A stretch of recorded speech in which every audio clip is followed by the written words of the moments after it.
Xorazm viloyatida aholi turmush sifatini yaxshilash, ekologik barqarorlikni ta'minlash hamda zamonaviy muhandislik kommunikatsiya infratuzilmasini shakllantirish maqsadida keng ko'lamli loyihalar amalga oshirilmoqda. Ana shunday muhim tashabbuslardan biri Yevropa tiklanish va taraqqiyot banki ishtirokida hayotga tatbiq etilayotgan Xorazm viloyatining kanalizatsiya tizimini rekonstruksiya qilish va qurish loyihasidir. Umumiy qiymati 90 million dollar bo'lgan mazkur loyiha doirasida Urganch, Xiva, Pitnay shaharlar va Gurlan tuman markazida oqova va suv tarmoqlari, nasos stansiyalar hamda tozalash inshootlari barpo etilmoqda. Loyihaning asosiy maqsadi aholini sifatli kanalizatsiya xizmati bilan qamrab olish darajasini oshirish va atrof muhit muhofazasini ta'minlashdan iborat. Bugungi kunda Urganch shahrida 111 kilometrlik oqova va suv tarmoqlarini qurish va rekonstruksiya qilish ishlari Xitoy kompaniyasi tomonidan olib borilmoqda. Natijada shaharning muhandislik infratuzilmasi yanada mustahkamlanadi.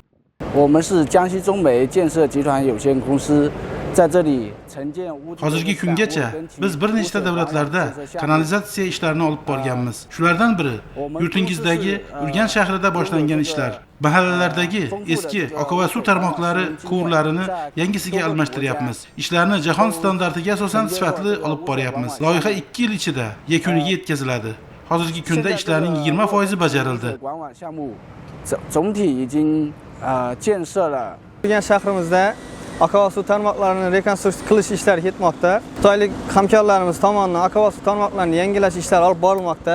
Har xil chiqindilar turbalarimizni eskirganligi sababli bu loyiha ishlab chiqilib, Xitoy hamkorliklar tomonidan yangidan tashlab kelinmoqda.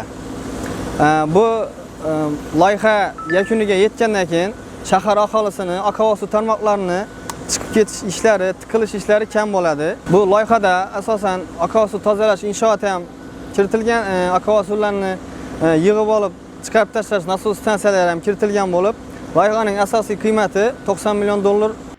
Umuman olganda, Xorazm viloyatining 47 ta mahallasida yashovchi qariyb 400 ming nafar aholi uchun oqova suv xizmatlari sifati yaxshilanadi. Kanalizatsiya xizmati bilan qamrov darajasi esa 33.9% dan 55.9% gacha oshishi kutilmoqda. Bu esa nafaqat sanitariya va gigiyena talablarini yaxshilash, balki aholi salomatligini muhofaza qilish, yer osti suvlari va atrof muhitni ifloslanishdan asrashga ham xizmat qiladi.